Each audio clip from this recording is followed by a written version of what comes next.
are 5 things to know as you head out the door this morning.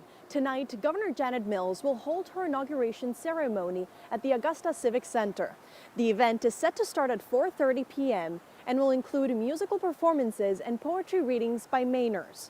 We sat down with Governor Mills just a few days ago, and she tells us there are 4 priorities she will focus on in her new term, including education, healthcare, climate change, and being ready to tackle the unexpected like she did with the pandemic. News Center Maine will live stream her speech that is set to start at 7 p.m.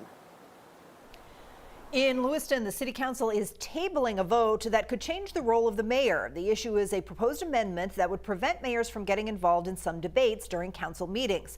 To participate, the mayor would first have to give up their role as presiding officers, and then the mayor would resume that role after the discussion.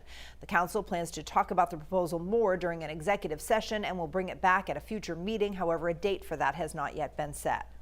Also in Lewiston, police investigating 2 separate shootings. They happened Sunday night. They say the first one just before 9 o'clock. An officer on patrol heard what he thought was gunfire coming from Knox Street, which is less than a half mile from City Hall.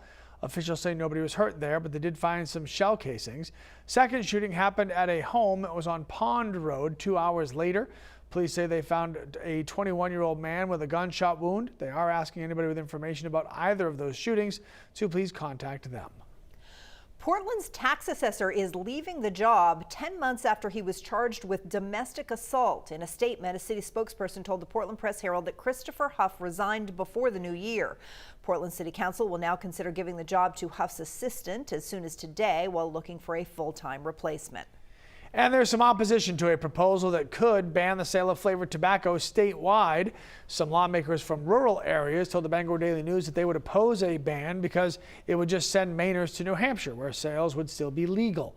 There was already one attempt at a statewide ban in the Maine legislature last year, but it never picked up any traction.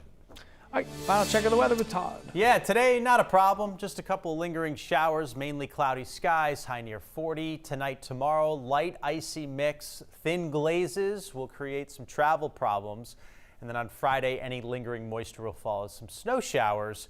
Not a lot of accumulation of snow expected. And then the weekend, we get back to some sun.